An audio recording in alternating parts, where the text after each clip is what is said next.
And we are live. Everybody, welcome to our August webinar. Today, we're very excited to have the South Carolina section joining us. So we're going to have a joint meeting between the Georgia Ite and South Carolina Ite membership. Our sponsor today is NDS, so we're very thankful for them for sponsoring our meeting. And today's topic will be the Ray and their progression into South Carolina. And Allie Kelly, the executive director with the Ray, will be speaking for us today. Before we get into it, we'll have a few announcements for Georgia Ite and South Carolina section Ite. Let's see. First, some of our announcements and upcoming events. The technical committee, we are looking for volunteers for the technical exchange that's scheduled for this fall. We will be doing the exchange with Alabama Ite, and the meeting is scheduled for mid-October in Talladega. So if you're interested in helping with that event, Tyler Martin is running that, and you can reach out to him or any of the board members, and we'll get you in contact as needed. One of our other events coming up in October is our Gdot TEA and Georgia Ite golf tournament. That's scheduled for October 11th. We are limited to 144 golfers this year, so please make sure to sign up for that, as the proceeds help go to a good cause for the scholarships for the Engineer of the Future. If you have any questions about sponsorship or registration, please reach out to Rob Jaquette or Bing Zhang. And a quick note, South Carolina section has a golf tournament coming up. I'll pass over that and let Dylan talk about that in a minute. And then some other announcements that we have are our September webinar scheduled for September 16th, and it will have KSU student chapter giving an update on what they have going on. Our October meeting will be the 25th anniversary of the Gdot TMC, and we will be doing a tour of the TMC. We will be on site for that one. I know we'd hope to get back in person for September and August, but with restrictions at locations, it made it easier for us to continue this method. So apologies for that, but in October, we're looking forward to getting back in person. And then another mention is Southern District Ite. Their young member committee is doing a happy hour on August 25th from 6 to 7 p.m. They're going to do a virtual happy hour and a trivia challenge. We will have the information for that up on our website. So if you're interested in participating in that, please go check that out. Anything that was mentioned here today in the announcements is on our website for more information there, or in the e-blast. So please check that for any updates as you would like. And now I'll go ahead and turn it over to Dylan for any announcements from the South Carolina section. Yeah, can you hear me? Yeah, we got you. All right, perfect. Well, thanks for letting us join this with you. We really appreciate it.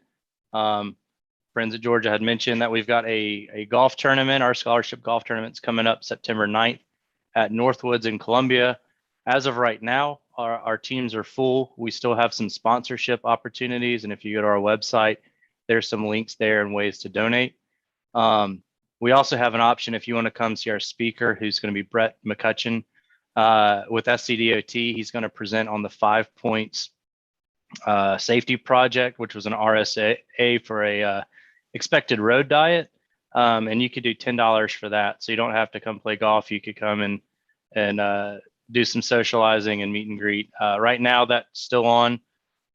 We might have to move it outside versus inside as we originally planned, but that's to be determined. We had a really successful summer meeting in July.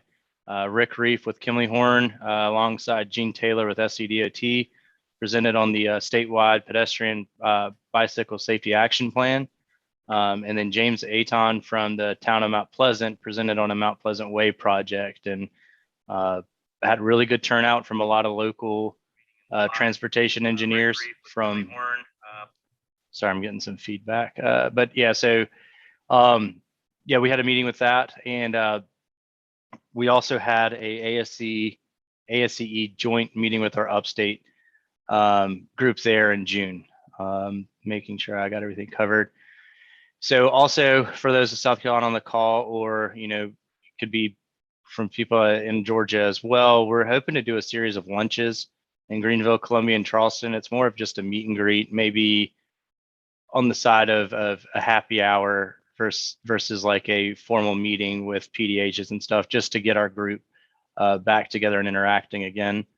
And we're still hoping to do our end of the year party in December in Columbia, which we typically do, and hopefully get to award our SCS ITE scholarships that the golf tournament's going to go to. So a lot of events coming up that we hope still stay on. We've had a successful summer of events, so we hope that can continue into the fall and winter.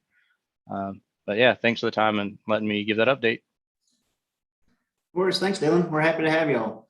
And just for those that aren't aware, I know we mentioned a couple times throughout the year, but Southern District ITE has done a mentorship program this year to kind of tie sections together to help them, work together and learn from one another. So this year, Georgia has been partnered with South Carolina. So we've been in communications throughout the year and sharing ideas back and forth. And I think it's been really beneficial to see how another section does things. And we definitely sort of take some of their ideas and implement them into our operations here. So we're happy to have them here and happy to continue the partnership and hope to keep it up even after this year's done. A quick update on our sponsor, National Data Surveying Services. As you all know, NDS is the monthly sponsor for this month, and we appreciate their sponsorship. These meetings don't happen without their support, as our sponsors are important to us both today and throughout the year. So I just want to thank NDS for sponsoring for this month. And with that, I'll go ahead and hand it over to Meredith Emery to introduce today's speaker. Awesome. Thank you, Chris. So today I would like to welcome Allie Kelly, who is the Executive Director at the RAY, which has developed an 18-mile stretch of interstate in Georgia where they are using renewable materials, testing road connectivity, improved lighting and signage, and collecting traffic, weather, collision, and pollution data to make the roads of the future. Working with Gdot and FHWA, Allie has guided more than a dozen projects from concept to construction on the Ray Highway. The nonprofit organization is now working with more than 20 agencies in 14 states, scaling innovations from the I-85 test bed across the country. Following in the legacy of Ray Anderson, the Ray believes that the technologies exist to make transportation zero deaths, zero carbon, and zero waste. Previously, Allie held senior roles at Georgia Conservancy and as a founder and executive director at Georgia Watch. Please join me in welcoming Allie as she presents on the Ray's expansion into South Carolina. Thank you, Allie. Thank you so much, Meredith. I'm really excited to be here today with the Georgia section of ITE and also for the first time being able to present to the South Carolina section of ITE. I appreciate the opportunity on behalf of the Ray to talk about our work. And I'm really excited because the work that I'm going to primarily focus on today is the Ray's expansion into South Carolina, specifically with a collaboration called Core SC. For those of you who are new to the Ray, I want to take just a few minutes to give you a little bit of background on why we do the work that we do and why we started doing that work first in Georgia. As Meredith mentioned, we are working in the expanding the legacy of Ray Anderson into the transportation sector. That is our namesake, which is why we're called the Ray. And it's also why we are working in Western Georgia on a stretch of Interstate 85 as the original test bed. Who was Ray Anderson? For those of you who are not already aware and familiar with his work, Ray Anderson was a native of West Point, Georgia, right at the Georgia-Alabama state line on the banks of the Chattahoochee River. Ray founded a company called Interface in LaGrange, Georgia, not far from West Point. Interface Carpet Company is still today the world's leader in the design, manufacturing, and distribution of modular flooring, including the carpet tile. And in fact, when Ray Anderson founded Interface Carpet Company in the 1970s and going into the early 1980s, Interface was actually the first company to introduce the carpet tile product to the American market. And because Ray was first to market with the carpet tile, he actually developed Interface into a billion-dollar company from a small startup in West Georgia in less than 20 years. So in the early 1990s, Ray found himself as the founder and CEO of a billion-dollar global business. Interface is active in 109 countries.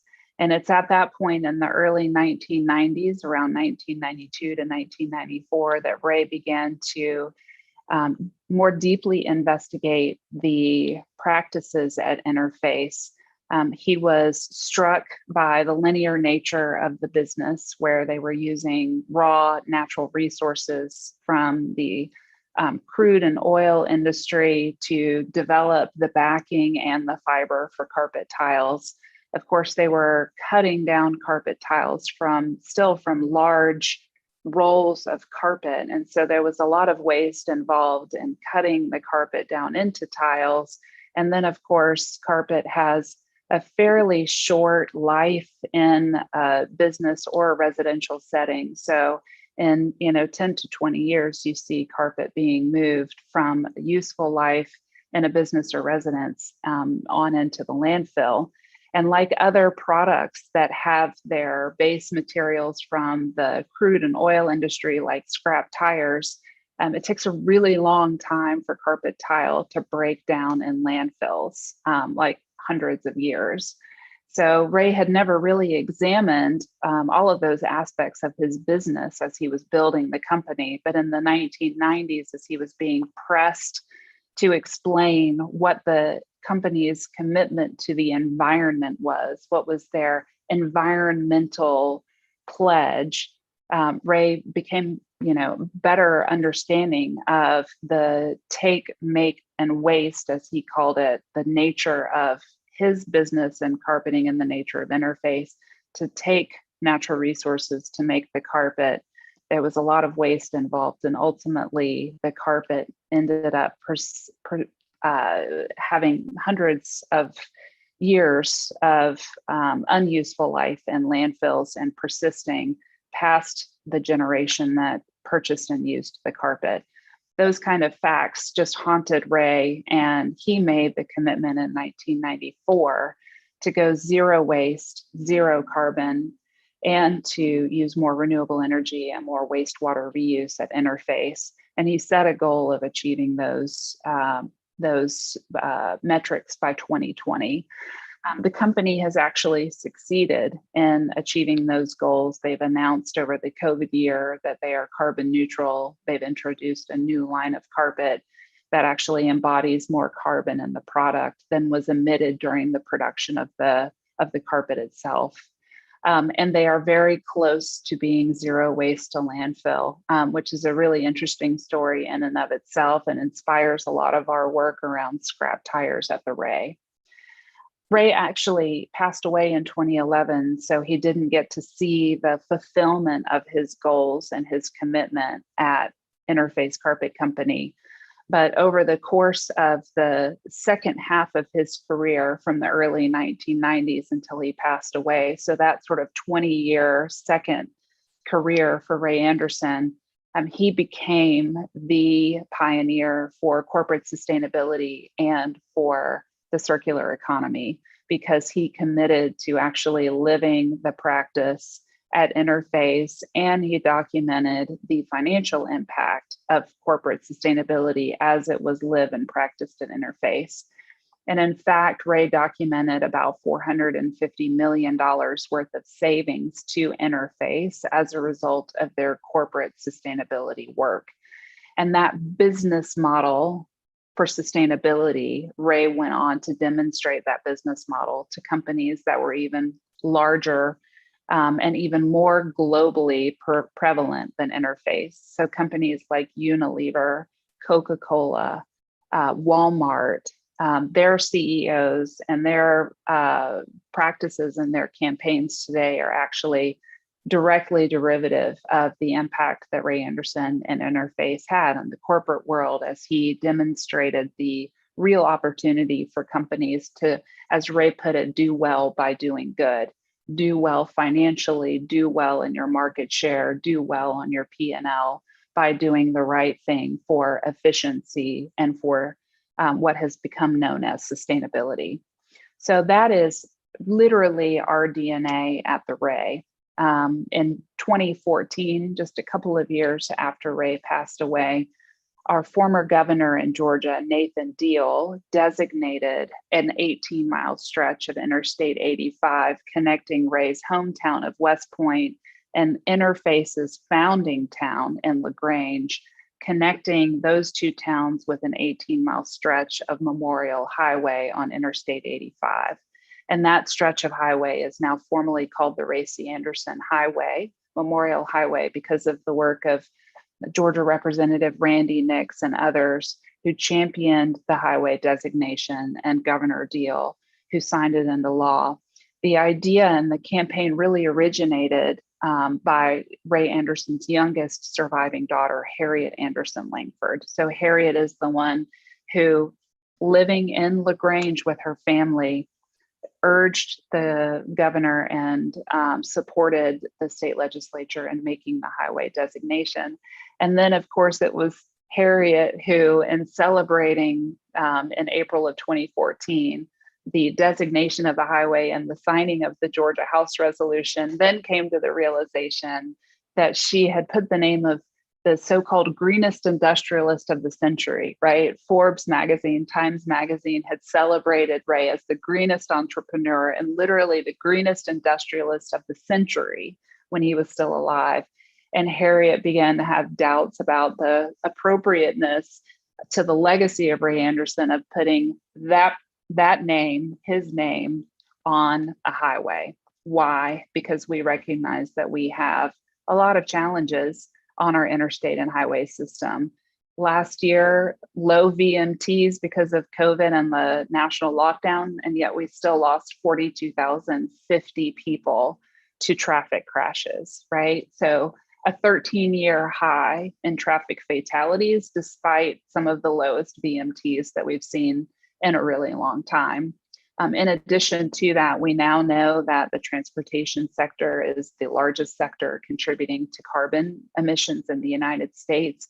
29% of all US carbon emissions are directly or indirectly related to the transport sector. And it's a really difficult challenge, transportation carbon, because there's so much personal choice pervasive in transportation that the United States wants to respect the personal choice of fleet operators and respect the personal choice of families and their choice for commute lengths and commute times and the vehicles that they choose. And yet we have to figure out how to work together to get our arms around transportation carbon.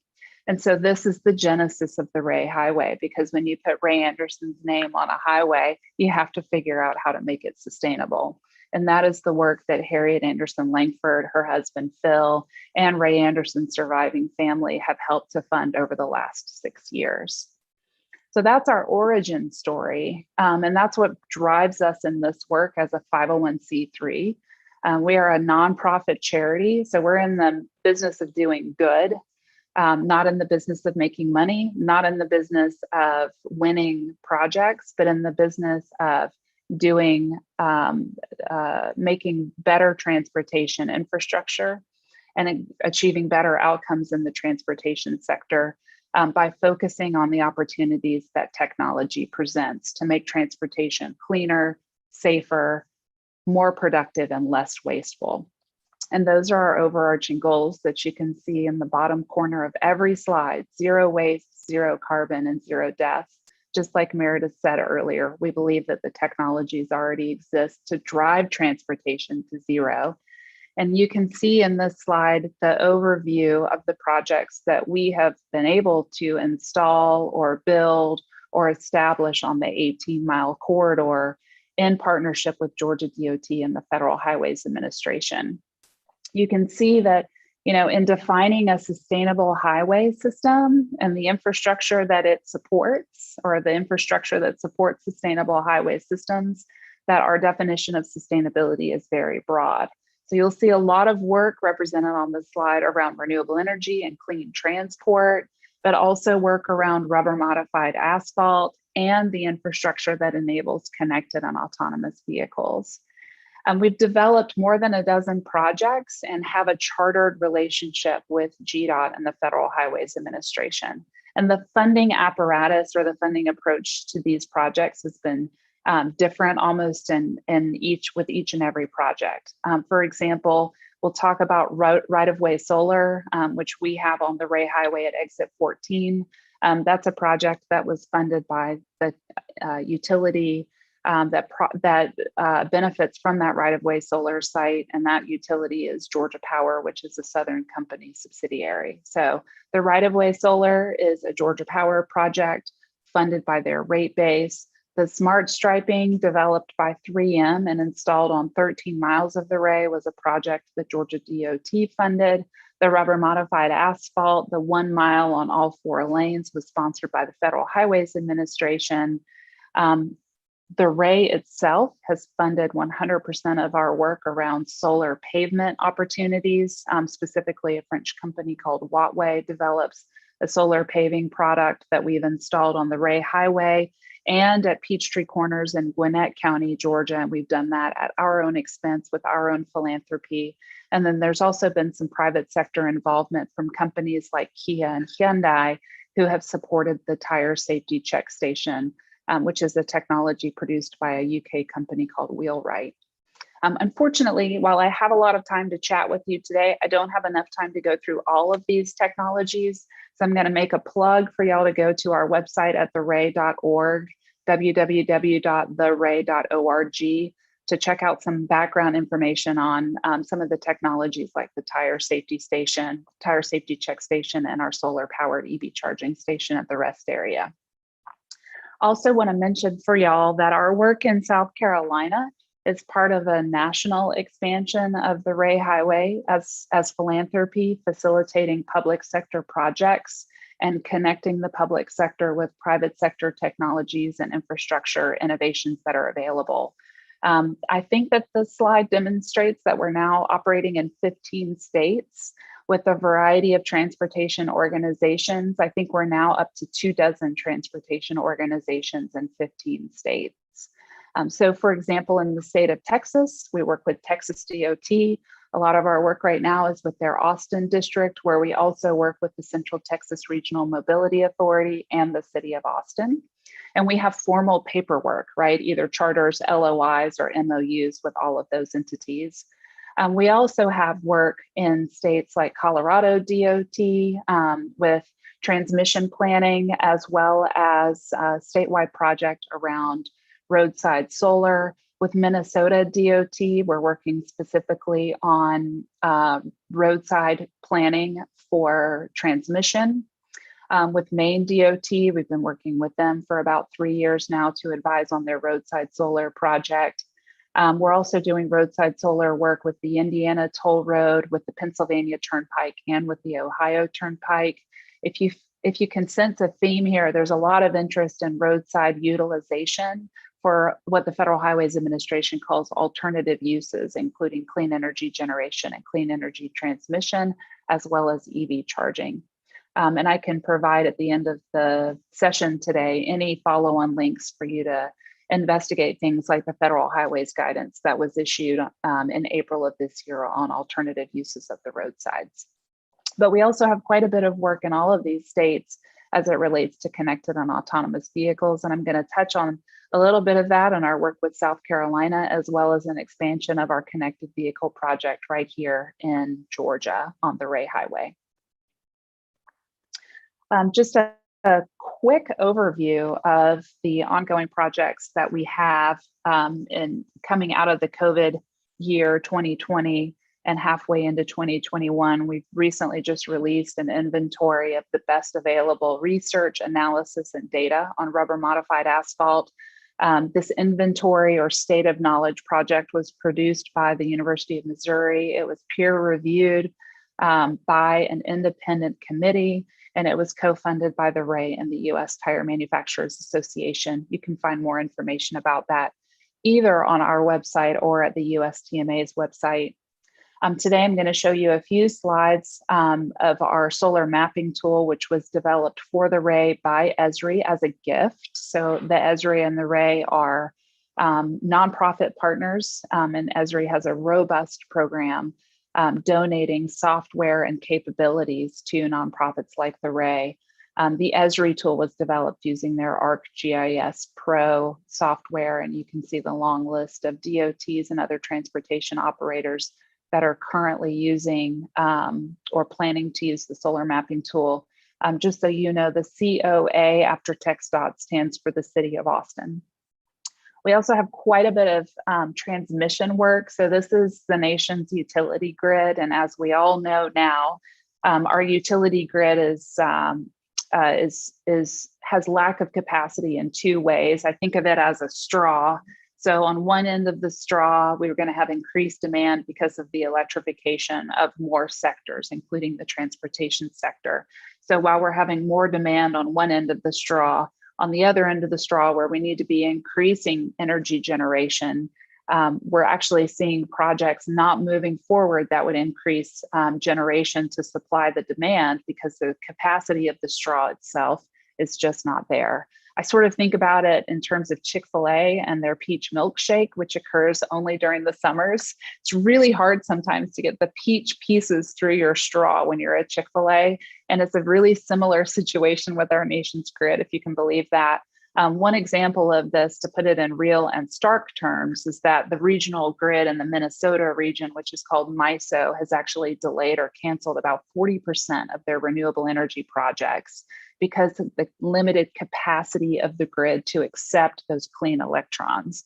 So we've got a crisis both in clean energy as well as in clean transport because we can't actually onboard the electrons that we need to supply the growing demand that we anticipate and that will come over the next 10 years. So we currently have an active project funded by the McKnight Foundation, the Energy Foundation, and our private sector partners at Southwire to work with Minnesota DOT first in plotting real project opportunities on their real roadsides for burying high voltage DC transmission lines on the roadsides of MnDOT's interstate and highway system. And this will be a regional project that will grow into adjacent states like Wisconsin and Michigan. We also, I'll talk about this in regards to South Carolina as well, but the Ray has been a long time technology partner of the Aspire Center. This was formerly called the Select Center, but over the COVID year, this group of researchers and technologists was selected by the National Science Foundation to become an engineering research center. They're now funded directly with $10 million worth of funds, but they're scaling that $10 million investment from the NSF into $50 million worth of R&D and deployment investment over the next 10 years. And this is the tip of the spear in the United States for inductive charging in a lane.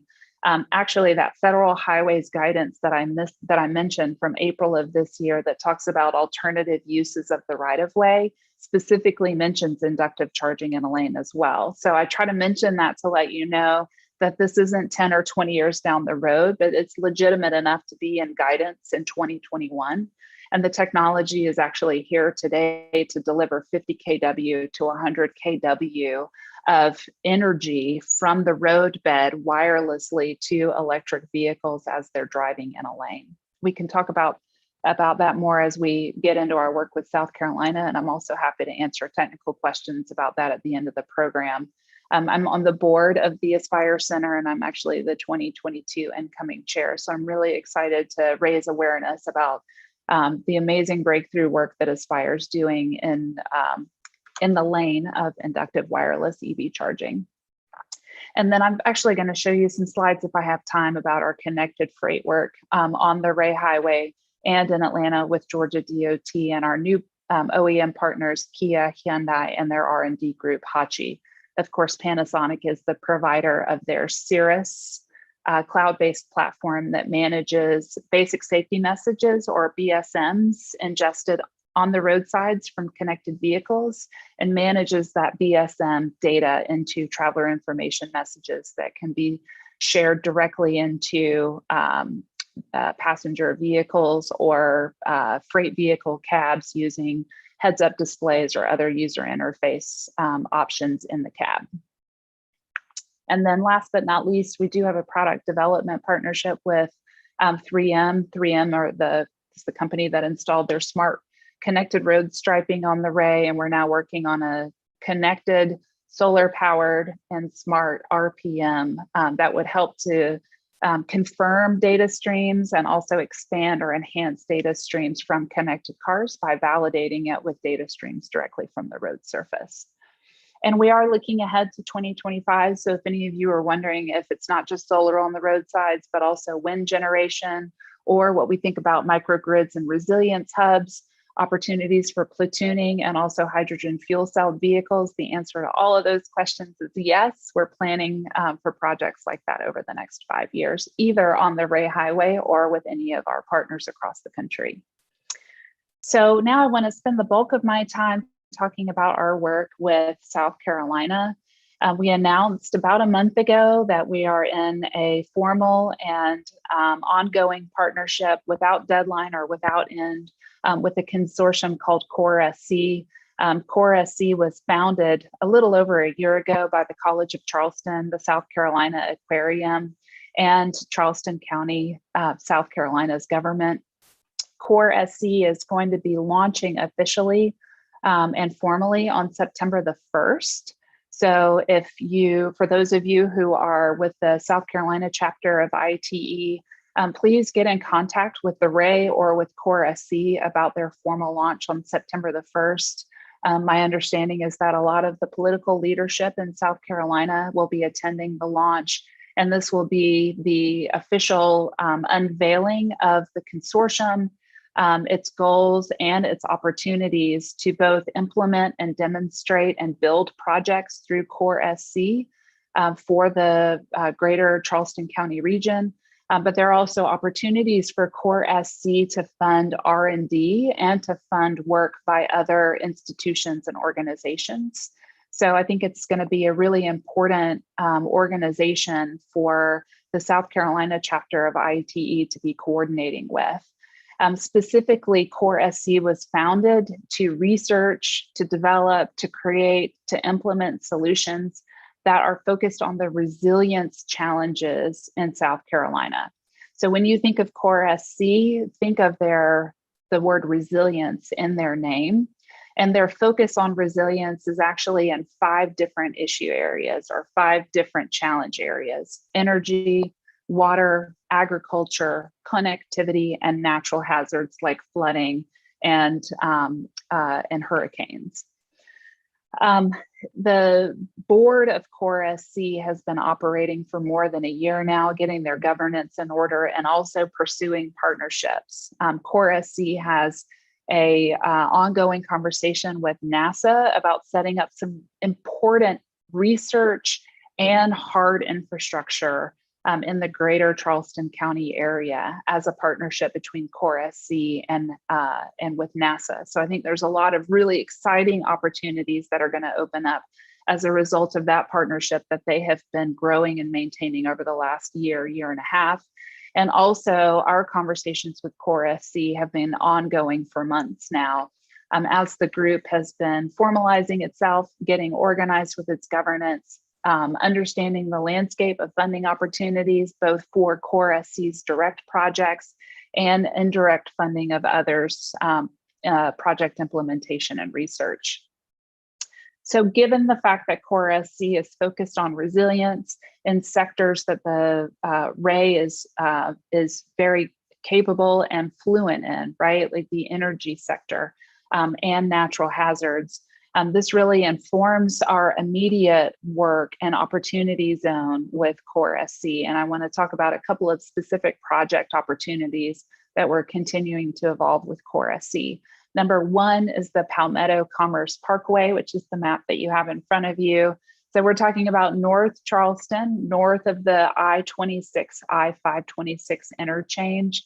And you can see the red dot on this map denotes the existing footprint of the Palmetto Commerce Parkway, which runs parallel to I-26 and Rivers Avenue and currently extends from Ladson to Ashley, to the Ashley neighborhood section with Ashley Phosphate Road.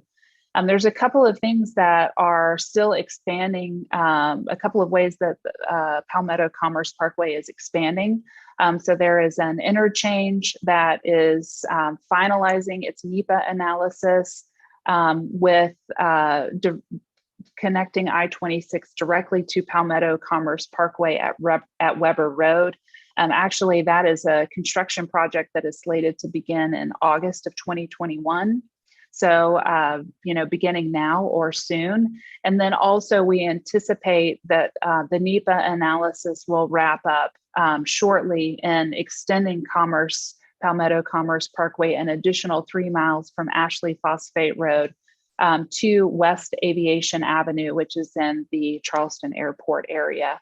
So moving another, extending Palmetto Commerce Parkway another 3 miles south, sort of parallel to the Forestdale area to connect to West Aviation Avenue. We know, according to the 2020 comprehensive plan that was adopted by the city of North Charleston, which is called Prime North Charleston, we know what the land use objectives are for Palmetto Commerce Parkway. We know that the predominant land development and land use patterns are around professional office as well as heavy industrial. It is no surprise and no secret that Palmetto Commerce Parkway is seeing a lot of drayage activity between the port of Charleston past the airport to the Palmetto Commerce Parkway. And so this has really driven a lot of our thinking with Core SC about technology and sustainability opportunities for the Palmetto Commerce Parkway. When we think about the drayage from the port, when we think about the primary land uses around heavy industrial or professional office, and also when we take a look at a couple of the objectives that are laid out in Prime North Charleston, including that we want to revitalize the commercial properties, the commercial corridors and nodes of North Charleston, and also that we want to capitalize on opportunities for new port-related investments, right? Particularly recruitment around import-export firms. So where has this landed our thinking, understanding what the strategic objectives and the land use determinations have been for Palmetto Commerce Parkway? Well, number one is we have given a lot of thought to the opportunity for something that the British are calling EV forecourts, but over here in the United States, we've been, kind of loosely referring to them as, opportunities for solar-powered EV charging. This is an innovative, clean concept that we piloted first on the Ray in 2015. But to be fair, right, we were working with a dozen solar panels supplying energy to a 50 kW charging station, right? A single charging station and a few solar panels. Oh my, how far we have come. So what you're looking at is actual infrastructure from the UK. This is a company called GridServe, which by the way is capitalized by Hitachi Capital to also work in North America. Hitachi Capital has funded GridServe with the funding, which I think approaches $1 billion to do 100 of these EV forecourts, as they're called, across the UK. And let me tell you a little bit about this infrastructure, because this is, potentially a great opportunity to leverage the current administration's vision around, 500,000 charging stations in the United States. This is a great way to develop centers for EV charging that are resilient and that are supplied by clean power. What you're looking at is just a few of the solar panels that actually power this EV forecourt. And this GridServe location, which is up and running, has 36 EV charging ports or EV charging opportunities. They're charging at levels up to 350 kW. So this is not level 2 charging. This is not trickle charging. And this is not a couple of pedestals or a couple of ports. This is 36 EV chargers. And these are high powered chargers, even as high as 350 kW. It is backed by 6 megawatt hours of storage and is powered 100% by solar energy. So this is off-grid, resilient, clean power for clean transport. And what I think really drives this conversation is not just all of the good of clean energy for clean transportation, but the average cost in the UK for the EV charging session is $10. That is the average cost documented for GridServe's EV charging service.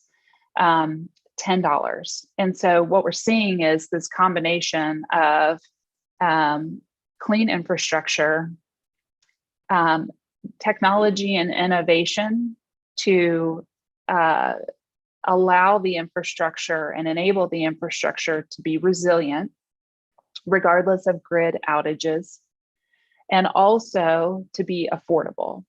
And this particular company, we at the Ray are watching very closely, not only because of the work that they're doing in the solar powered EV charging area with their EV forecourts, but they're also involved in innovative EV leasing programs in order to help make electric vehicles more affordable and accessible to drivers of all socioeconomic backgrounds, not just by relying on ownership, but by also thinking about ways that we can address equity and affordability through innovative EV leasing programs.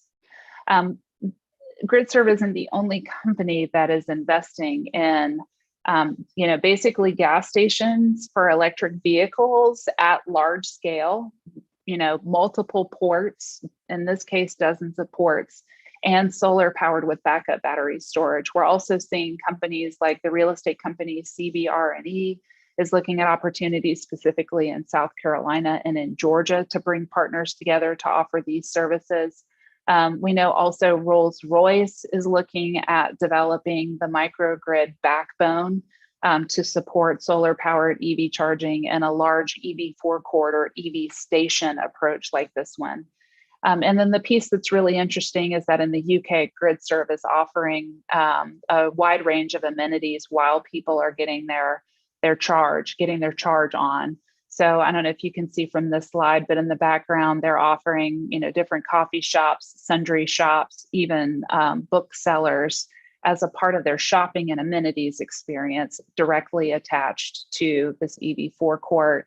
Leaves open the opportunity for GridServe to come into the American market in existing footprints, right? Like a QT or a racetrack or a Love's or a Flying J or a Pilot truck stop where there's already so much in the way of amenities, and to come in with their EV charging and their solar powered with backup battery storage solution.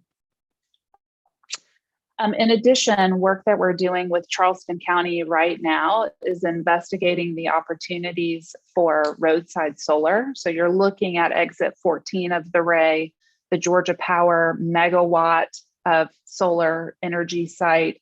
As you can see, this is but one corner of 4 triangles that are available and optional for solar energy development just at this one interchange. Again, this is exit 14 of the Ray. This site this made Georgia the 3rd state in the nation to pilot the use of federal highways and state DOT roadside for clean energy generation. And in this particular instance, you've got a 35-year term for about 4.5 acres of cleared property. The property is being additive in value, not only because of its useful generation of clean energy and its hosting of solar power technology, but also because this is a pollinator-friendly solar site. So the ground cover of this entire site has been developed using native pollinator-type plants, which flower to provide food and habitat for bees, butterflies, and other insects that will then help the farms in this, rural area. A lot of rural areas in South Carolina and Georgia are producing vegetables and fruits that require and that rely on native wild pollinators. So blueberries and peaches, things that South Carolina and Georgia have in common. We need a robust population of wild pollinators, and our solar sites can actually provide more habitat to support more wild pollinators, and they can provide that habitat for decades, right? This is a 35-year site as one example that can be conserving and providing habitat for pollinators for decades. What we're doing with these, the solar development for Charleston County, of course, we're looking at county parcels. And so, that means, yes, rights of way, but it also means facilities and evaluation for rooftops associated with Charleston County property and with Charleston County assets. What I'm showing you right now is actually a screenshot from a tool that we have been gifted by Esri. I mentioned this uses their ArcGIS Pro software. You're looking at actual roadside data sets that Esri has access to because they provide GIS mapping services to so many public agencies, including all of the DOTs and so many of our local governments. And what they've been able to do with our tool is to actually assess radiation for these specific roadside parcels. So you're looking at a demo that used real data from Iowa DOT, and the red areas are the specific roadside parcels that have particularly high opportunities for solar radiation and solar energy generation based on local solar radiation data that Esri has incorporated into the tool.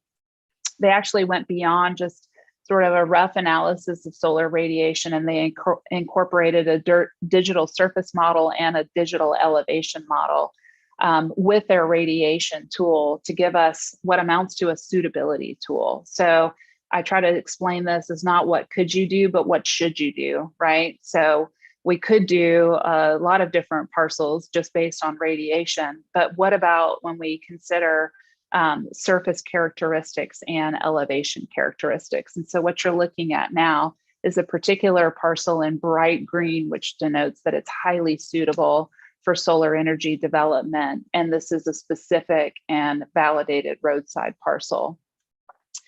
Also, the Esri tool includes a LiDAR point cloud. So we can actually manipulate, if you will, tree cover to understand how tree cover is impacting the solar radiation potential of parcels. Now, why would we do this? Let me clearly state that the array does not support tree clearing in order to develop renewable energy generation on the roadsides.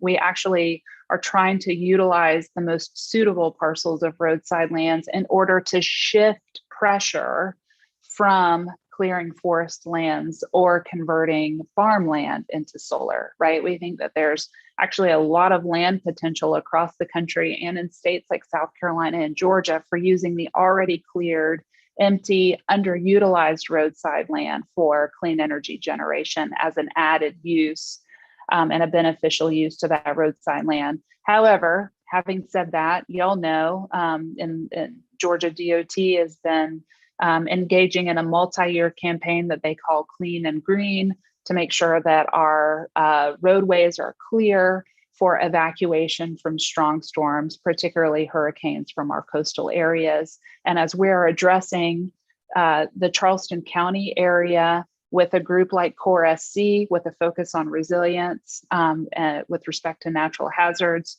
we think that there are probably some similarities in wanting to make sure that there's plenty of setbacks from vegetation. And so when we're embarking on tree clearing on the roadsides, we can actually use the Esri tool to assess what then after tree clearing for safety or after tree clearing for preserving the operation of hurricane evacuation routes. And we've cleared the trees because we feel like the safety is the best and highest use of clearing the roadsides. Then what? Well, then we can assess, the next chapter for those cleared roadside lands, which could be solar energy generation. And then using the Esri solar mapping tool, we can actually work with transportation operators, with governments like Charleston County and Texas DOT, for example, to plot height.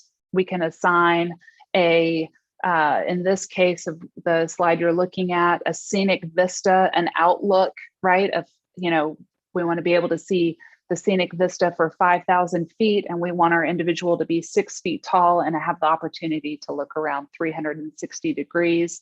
And as you can see in this slide, the digital twin capability of the Esri solar mapping tool allows us to understand how we might be obscuring scenic vistas on the roadsides or causing other types of unintended and negative societal impacts or community impacts by developing these solar sites. And then we can act accordingly by taking some of the rows of solar panels off of the planning process from the beginning, right? Instead of running into these issues halfway through, we can assess for some of these issues or concerns early on in the process and navigate or mitigate as necessary. I have a few minutes left, and I'm actually going to try to toggle my screen to just briefly run through some slides on our connected vehicle work, which we're also going to be working with Core SC, not only on EV forecourts, but also with connected and autonomous vehicle infrastructure. And if I can get my screen to move here, I will make this larger so that you can see it. Okay, great. So I'm going to go super fast. I've spoken to ITE in the Georgia section before about our connected vehicle work, and hope that the South Carolina section of ITE is interested enough maybe to have the Ray back to do a deep dive on this. But basically, we have, in our first phase of work in 2019, installed 6 roadside radios along the 18-mile stretch of the Ray. Those radios are dual mode and dual active, which means that we can ingest and communicate in both communication modes, DSRC and cellular V2X, on the roadsides of the Ray. And then we also outfitted 4 Georgia Dot F-150 or F-250 trucks with a user interface and with cellular V2X onboard equipment or onboard radios.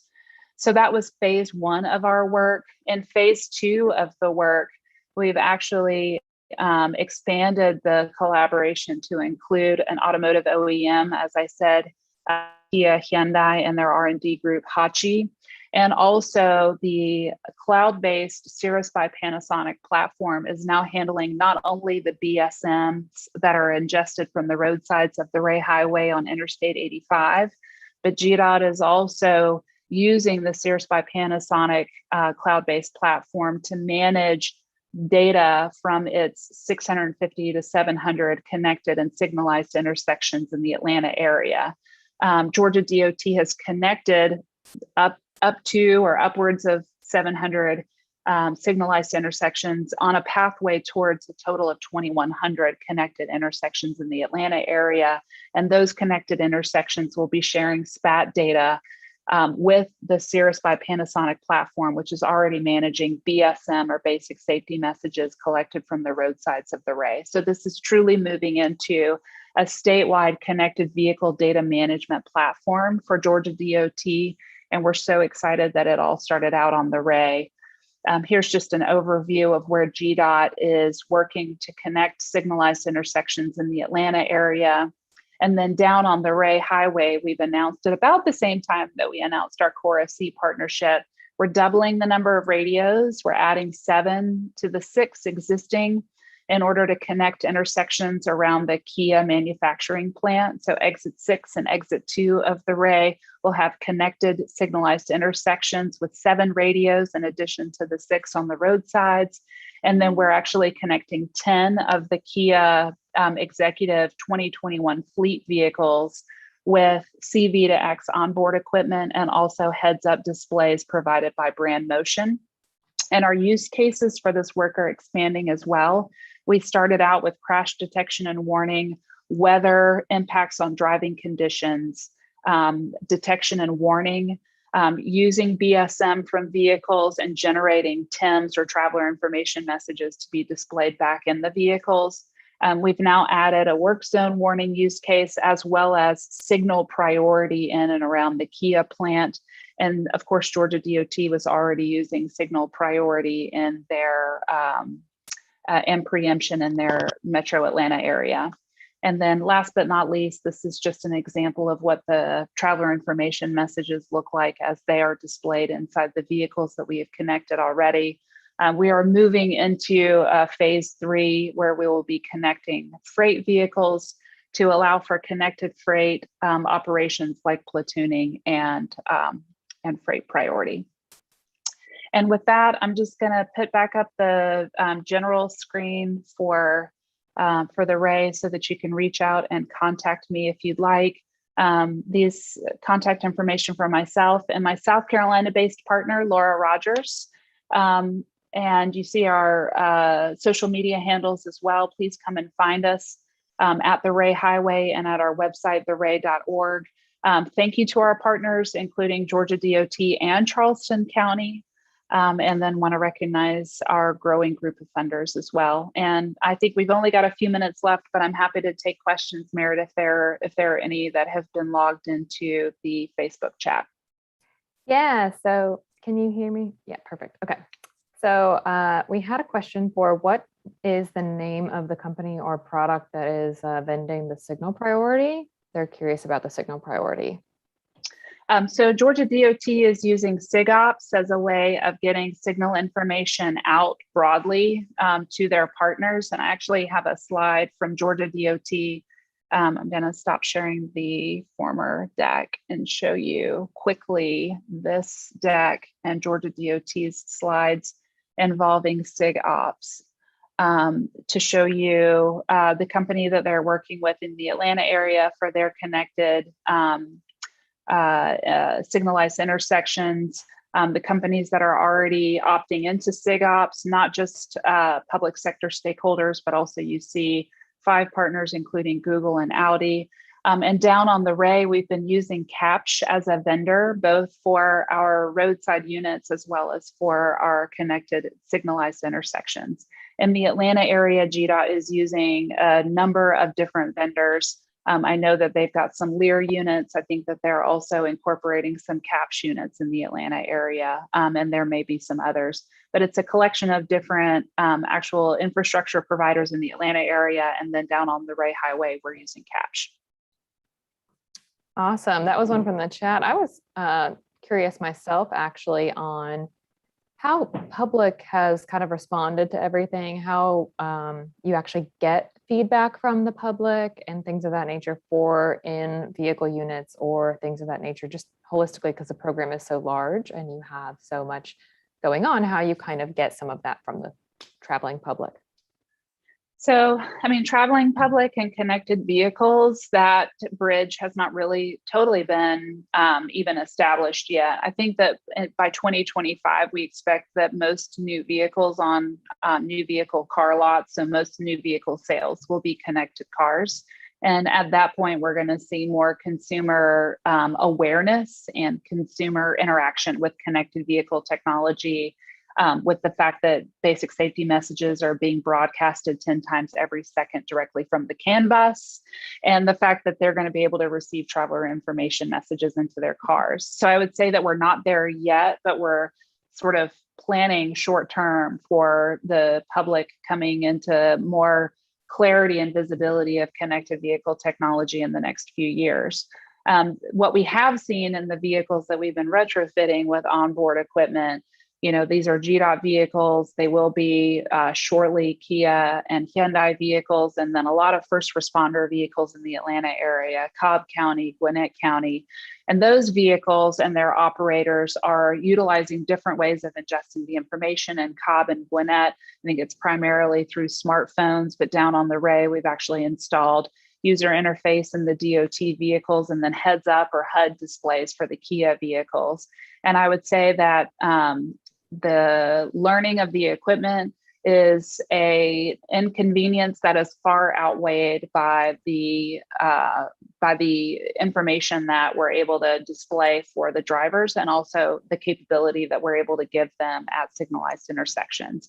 The preemption for first responders, the priority that we're able to offer for freight providers to help move freight more efficiently from the Port of Charleston and from the Savannah Port and the Brunswick Port through the Atlanta area, through our airport areas, those efficiencies are going to be, we believe, greatly magnified by the operational capacity that we can give connected freight vehicles.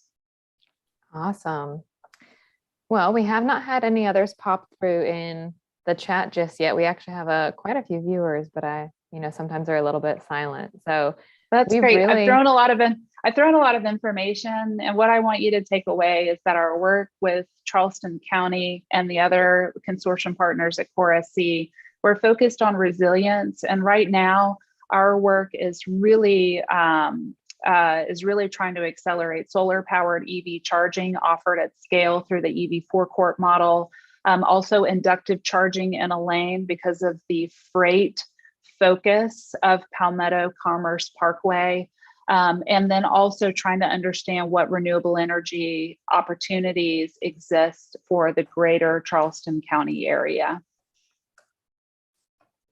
Awesome sauce. Well, we super appreciate it, Allie. And we want to be respectful of your time and our members' time. And we're a little bit after 1. So I don't see anything else sneaking through in the chat. So if you have any follow-up questions, Allie had her information up for you. And we can also be happy to provide that too. And you can follow the Ray through multiple social media platforms and online. So thank you so much, Allie. Thank you so much for having me, Meredith, and thank you for your interest, and both welcome, feedback, like ask questions, challenge us at the Ray, give us alternatives or give us new technology ideas. We're an open book. You can reach me at allie@theray.org. And we also are very active on social media. Perfect. Thank you very much. Thank you, Allie. Thank We you so much. appreciate it. And thank you, Dylan, for joining us from South Carolina. Yeah, Y'all have a great day. we appreciate it.